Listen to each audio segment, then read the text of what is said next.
મને એ સાદ કરે છે રે. જોશી કાંતિભાઈ. ઘણી વખત ઘણા પૈસા આપીને ખરીદેલી સારી ચોપડીઓ પોતાના કબાટમાં ઘોડામાં એવી રીતે ખોવાઈ જાય છે કે તે વંચાતી જ નથી. એવા યુગમાં આપણે બધા ગોઠવાઈ ગયા છીએ. તેમાં ચોપડીઓની વાતો કરવા બેસવું તે નર્યું ગાંડ પણ ગણાય. છતાં જે કાંઈ કહેવા માટે તક ઊભી થાય, તે વખતે અંતરમાં પડેલું વ્યક્ત થયા વિના રહી શકતું નથી. તે લેખે આ લખાણ લખાય છે. પૂ. નાનાભાઈ સમાસર વ્યાખ્યાનમાળામાં કેળવણી અને માનવીય મૂલ્યો શીર્ષક હેઠળ પૂ. મૂળશંકરભાઈએ વ્યાખ્યાન આપ્યા છે. તેમાં પૂ. રેવાબા અને પૂ. નાનાભાઈના સંદર્ભમાં બોલતાં તેમણે શાકુંતલ નો શ્લોક ટાંક્યો છે. તેનો તેઓએ કરેલો ગુજરાતી અનુવાદ આ નીચે ટાંકું છું. તેમણે વ્યાખ્યાનમાં પોતાની રીતે ઉપયોગ કર્યો છે, તે જ સંદર્ભ તેમના માટે મૂકવાનું મન થાય છે. જેવી રીતે સામે જ ઊભેલો હાથી જોઈને ખાતરી થાય કે આ હાથી નથી.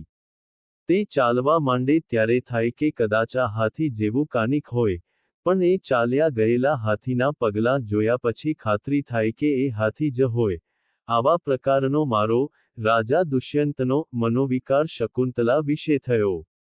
પગલાંનો આધાર, હકીકત તરીકે લેવો અને હાથી જોયાની આંખની સાક્ષી, અને ક્રિયાની સ્પર્શક્ષમતાને ફરી તપાસવી તે જાતનું વલણ એ મૂળશંકરભાઈના ઘણા બધા ઊંડાણવાળા ચિંતનનો અને જીવાતા જીવનના આકંઠ અનુભવનો પુરાવો છે. ખાદીનું ધોતિયું, નહીં જબ્બો નહીં બાંડિયું, તેવું સદરા જેવું પહેરણ. હાથમાં દિલરૂબા ગજને, બેરજો, ઘસતાં ઘસતાં હાથે ચોંટેલી ચિકાશ દૂર કરવા માટે માથે હાથ ફેરવ્યો ને ગળાને સાફ કરવાના નિમિત્તે જેને ખોંખારો ન કહી શકું તેવો ધીમા અવાજનો થડકો. 1948ની ઉનાળાની બપોર વેળાએ આંબલાના આંબાવાડિયામાં ઊભા કરેલા તંબુ નગરની વચાળ, તેમનો સાદ પહેલ વહેલો 16મે વરસે સાંભળું છું. મને એ સાદ કરે છે રે. સાદ કરે છે દિલ હરે છે રે. મને એ સાદ કરે છે રે. 62 વર્ષના આયખામાં કેટલા સાદો સંભળાયા. આજે પણ સાંભળું છું. પણ તે દીના એ સાદથી થયેલો ધરવ આજે પણ ભૂલાયો નથી. સાદ કરે છે સાજની વેળા. દૂરની ડુંગરમાળ. મને એ સાદ કરે છે રે. કવિશ્રી પ્રહલાદ પારેખનું આ ગીત મારા જીવનની કેટલીય ક્ષણોમાં ગુંજતું રહ્યું છે. આ ગુંજારવનો ગુંબજ કંઈ શબ્દોમાં જ નહોતો રચાયો, પણ લયમાં ઘૂંટાયો હતો. તેવા લયસર્જકનું સ્મરણ કરવાનું નિમિત્ત એ મારા જીવનની આનંદની મૂલ્યવાન પળ છે. ભાઈ તરીકે જ તેમના નામનો મારા કુંવારા કાનને પહેલો સ્પર્શ છે. તે જ નામે ઉલ્લેખ કરવાની હું રજા લઉં છું. મૂળશંકર ભટ્ટ, સાહિત્યકાર, હતા, તેમ કહું તો કેટલી બધી આંખો મારી સામે કતરાય, તેની મને જાણકારી છે. તો એટલા માટે લખું છું કે વાચક સુધી સર્જક તત્વને પહોંચતું કરનારા ખેપિયા, સદાયના સાહિત્યકાર છે. પણ, ભાઈ, તો ખરેખર જીવંત સાહિત્યકાર હતા. નવલકથા લખે તેને જ સાહિત્યકાર ગણવા તેવા જમાનામાં વાત કહેવાની હોય તો થોડું ચેતીને જરૂર ચાલવું પડે. સાગર સમ્રાટ, મૂળ લેખક Jules Verne, 20,000 leagues under the sea વાંચીને જોઈ લેવા જેવી છે. કેપ્ટન નેમો તેનું કેન્દ્રબિંદુ છે. રસ એક જ વ્યક્તિની આજુબાજુ જીવતો રાખવો, તે ઘણું મોટું સાહસ ગણાય. મૂળ ચોપડી તો ઘણી મોટી છે, પણ તેનો કેવળ કથારસ જ નહીં, પણ તત્વતઃ સર્જન પ્રક્રિયા જેને સાહસ, કુતૂહલ, પ્રેરણાપ્રચુર કલ્પના અને નવા જીવન સંદર્ભોની ઝલકની લેવા દેવા છે, તે પણ સહજ રીતે રસક્ષતી ન થાય તે રીતે સંકોરતા રહીને, ગુજરાતી ભાષાની રસાળતાને સજીવન કરતી સાહસ કથા છે તેવો આપણને અનુભવ કરાવે છે. જેમાં કોઈ સ્ત્રી પાત્રો નથી, પણ માનવપ્રેમની એક સાવ નિરાળી ઝલક અછતી રહેતી નથી. પહેલે પાનેથી છેલ્લા પાના સુધી જકડી રાખનારી આ કથા કોઈ પણ કક્ષાના વાચકને ડૂબાડી શકે તેવી ક્ષમતા પણ ધરાવે છે. જે જમાનામાં સબમરીન શોધાઈ નથી તે જમાનામાં વૈજ્ઞાનિક તથ્યોને આધારે કરેલી સબમરીન કલ્પનાની આ કથા છે. ભૌગોલિક જ્ઞાન, દરિયાઈ કુતૂહલની ખાણ, અને માનવીય સંબંધોનું આગવું દર્શન તે કથાના ચાલક બળો છે. જેનો કથાનાયક કેપ્ટન નેમો, આ વિચિત્ર દુનિયાને ત્યજી ગયેલો, સાહસ ઘેલો, એકલવીર, રખડુ છે. તે આ દુનિયાને પોતાને માટે આકર્ષણ યોગ્ય નથી ગણતો. એટલે માનવીય સંબંધોની જે વિચિત્ર સ્થિતિ છે તેને તજવા જેવી ગણે છે અને રસભરી એકલતાને ઉપાસવાયોગ્ય ગણે છે. તે આ દુનિયાથી અળગા રહેવાની સતત કોશિશ કરે છે. પકડાઈ ગયેલા શિકારીને અને પ્રોફેસરને જગતમાં પાછા જવા દેવાની ના પાડે છે. પણ માનવી તરીકે તેના રસકેન્દ્રોની રસિકતા મરી ન પરવારે તેની તેને ઘણી મોટી ખેવના છે. તે આ દરિયાઈ દુનિયા પ્રત્યેની પોતાની આગવી જીવન દૃષ્ટિને વ્યક્ત કરવા માટે પોતાના રસભર્યા કાર્યોમાં તેની સંગત માગે છે.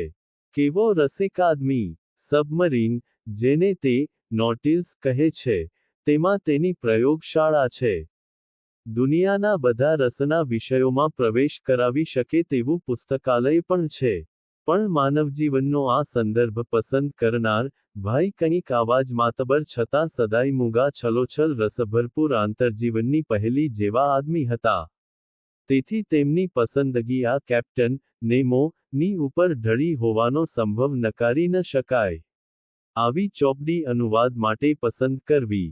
આજે 40 વર્ષથી વંચાતી ચોપડી જે ગુજરાતી વાચક, જેણે વાંચવાની મહેનત કરી હોય તેને રસતરબોળ કરી મૂકે છે, તેના વૈજ્ઞાનિક ભૌગોલિક માહિતીનો મેદ ઓછો કરીને સંક્ષિપ્ત કરવી, ગુજરાતી માહોલમાં ફ્રેન્ચ માહોલને જીવતો કરવો, અને તેની સર્જકતાને યથાર્થ રાખવી, અને વાચકની રસક્ષમતાને પૂરેપૂરી જાળવવી તે કાંઈ નાનકડું સર્જક કર્મ નથી જ. તે અર્થમાં, ભાઈ, સાચા અર્થમાં, સાહિત્ય દીપ હતા. સાહિત્ય નામના જંગલમાં ભૂલ્યા પડ્યા વિના જે કાંઈ વિશ્વ સાહિત્યમાંથી ગુજરાતી ભાષામાં અવતારવા જેવું લાગે તેને વાચક સુધી પહોંચતું કરવું તે કાંઈ ઓછું સાહિત્ય કર્મ નથી. સાગર સમ્રાટ અને સાહસિકોની સૃષ્ટિ બંને અનુવાદો છે. તેને અજમાવીને જરા જોઈ લેવા જેવું છે. મારા અનુભવની ટૂંકી કેફિયત આ પ્રમાણે છે. થોડું ઘણું ભણેલી ગૃહિણી 60 વર્ષના માનું 6 થી 8મા ધોરણની વયના બાળકો એકવાર જ માત્ર નહીં પણ વારંવાર આ બે પુસ્તકો વાંચતા રહે, અને તેમાંના કેટલાક 5 કે તેથી વધુ વાર વાંચ્યાનું એકબીજાને વારંવાર કહેતા રહે, તે એક હકીકત છે. શ્રી દર્શક પોતાની વાચન કથામાં ગુજરાતનો નાથ 7 વખત વાંચ્યાનું ગૌરવપૂર્વક નોંધે છે. તેમાં દાતાને ગ્રહિતા, મુનશી, દર્શક બંનેનું સર્જકપોત પ્રગટ થાય છે. પણ સાગર સમ્રાટ કે સાહસિકોની સૃષ્ટિ તેના અનુવાદકની રસભરપૂર આત્મીયતાના જોરે ગુજરાતીમાં અવતરે અને વાચકને વારંવાર પકડમાં લે તે હકીકત પણ તેટલી જ નોંધપાત્ર અને ડાબા જમણા બેયને સુગંધિત કરનારી છે. ફ્રેન્ચ સાહિત્યકાર વિક્ટર હ્યુગો ની કૃતિ લા મિઝરેબલ તેનું ગુજરાતી રૂપાંતર પ્રથમ મૂળ લે મિઝરેબલ નામે પ્રગટ થયું હતું. તે જ પુસ્તક દુખિયારા ના નવા નામાભિધાનથી જાણીતું થયું છે. ઘણી મોટી દળદાર ઝીણા અંગ્રેજી ટાઈપમાં છપાયેલી ક્રાઉન સાઇઝની અંગ્રેજી આવૃત્તિ એક વખત જોઈ હોય તેને જ આ ટૂંકો, રસમય અને પ્રવાહી સ્પર્શક્ષમ અનુવાદ કેટલા સંક્ષેપમાં પીરસાયેલો છે તેનો ખ્યાલ આવી શકે. તેના વિશે સ્વામી આનંદ સ્વામી દાદા લખે છે કે 30 વર્ષનો થયો ત્યાં સુધી આ કથા લે મિઝરાબલના કેટલાય પાના મને મોઢે હતા. આવી હતી તે નવલકથાની તેમની ગાઢ પ્રીતિ. તેમણે ફરી નોંધ્યું છે કે મારા એક નિકટના મિત્ર આંબલે ગયેલા ત્યારે તેમણે ભાઈ મૂળશંકરે કરેલો લે મિઝરાબલ નો ગુજરાતી સંક્ષેપ બહુ રસપૂર્વક વાંચ્યો ને મુંબઈ આવી મારી આગળ તેના ભારોભાર વખાણ કર્યા. મેં તે મેળવ્યો ને સાદ્યંત વાંચી ગયો. ત્યારે જ મને સમજ પડી કે ગુજરાતીમાં યુરોપીય કથાઓના આવા ક્લાસિકલ સંક્ષેપો થઈ શકે છે. આ અનુવાદ મને એટલો બધો ગમ્યો કે આ મહાકથાના સવિસ્તર વાચન પ્રત્યે મારા જીવનભરના પક્ષપાત છતાં ફ્રેન્ચ કે અંગ્રેજીના બહુ ઊંચા જ્ઞાન વિનાના કોઈપણ ગુજરાતી ભાઈ બહેનને હવે હું આ કથા અંગ્રેજીમાં વાંચવા ભલામણ નહીં કરું. ગ્રીક કવિ હોમર, ના ઇલિયડ નો અનુવાદ ચેપમન નામના કોઈ અંગ્રેજ અનુવાદકે કરેલો કવિ કીટના વાંચવામાં આવ્યો. તેણે ચેપમન ના હોમરનું પ્રથમ દર્શન ના ભાવ વાંચી સુંદર કવિતા લખી. તે તેની ઉત્તમ કવિતા માન્હેની એક ગણાય છે. લા મિઝરેબલ 16 વર્ષની ઉંમરે વાંચી. અંગ્રેજી શેનું આવડે? આવા ઉત્તમ સાહિત્ય ગ્રંથ વાંચવાનું ગજુ ક્યાંથી કાઢવું? પણ, ભાઈ, ની આંખે, નવલકથા, વાંચીને મન નાચી ઉઠ્યું. જો આજે પણ હાથમાં આવી જાય તો વાંચ્યા વિના ન રહી શકું. છેવટે, ભાઈ, ના શ્રી નાનાભાઈ સ્મારક વ્યાખ્યાનમાળાના બીજા વ્યાખ્યાનના 2 અવતરણ ટાંકીને તેની સાદ કરવાની રીત તરફ આંગળી ચીંધું છું. આજે મારું ને મારા કુળનું જે ખેતર છે શિક્ષણક્ષેત્રે, તેમાં મારા જેવાએ અત્યાર સુધી થાળી વગાડીને બને તેટલો ઓછો થાય તેમ કર્યું છે. મારા પર હસતા મિત્રોને હું કદાચ દલપતરામના, ભોળા ભાભા, ની જમાતનો લાગું. પણ અત્યારે આ ક્ષેત્રમાં ઊંટિયા અને ખૂંટિયાએ ભેલાણ કરવા માંડ્યું છે. એમાન્ય ખૂંટિયા તો મહાજનના આંકેલા, તેમને બધાએ ક્ષેત્રમાં ભેલાણ કરવાનો પરવાનો હોય છે. ત્યાં મારા જેવા થાળી ઉપર સાંઠીકડું લઈને વગાડનારનું શું બૂતું? હું મારી જાતને ઢંઢોળીને, તપાસીને કહું તો હું વાસ્તવિકતા સામે આંખ મીંચીને સ્વપ્નમાં રાચતો ને મને પોતાને છેતરતો કોઈ, ભોળો ભાભો નથી. જીવનની વસમી પરિસ્થિતિમાં મને, ભલભલાનું ધૈર્ય ગળી જાય, ને જીવ જખ મારી જાય, એવી હાલતનો મને અનુભવ નથી થયો એમ ન માનશો. પણ આ બધાને અંતે મને મારા અનુભવને આધારે હું કહી શકું કે જીવનના ઉચ્ચ મૂલ્યો સાચવવા, તેની માવજત કરવી, અને તેમાં બીજાને મદદ કરવામાં મેં જે કાંઈ કર્યું છે, તેમાંથી આ મૂલ્યો પર મારી નિષ્ઠા દ્રઢ થઈ છે. છતાં તે કોઈ અસાધારણ વાત હોય તેમ લાગ્યું નથી. હા, એ માટે કેટલીક માનસિક સજ્જતા કેળવવી પડે છે. ભાઈ, ની કરુણા ભરપૂર મદદનો અને માનસિક સજ્જતા કેળવવા તેમણે આપેલી હૂંફનો કેટલો ઋણી છું તે કાંઈ વર્ણવવાની ચીજ નથી. કેટલીક ઊંડામાં ઊંડી રસભરપૂર કિંમતી અનુભૂતિઓ અવ્યક્ત જ રહી જાય છે. કારણ કે તે જાતે અનુભવી શકાય છે, પણ શબ્દો દ્વારા બીજાને પહોંચાડવાનું લગભગ અશક્ય જેવું જ હંમેશા રહ્યું છે. 62. માતૃકૃપા. સરદારનગર. ડો.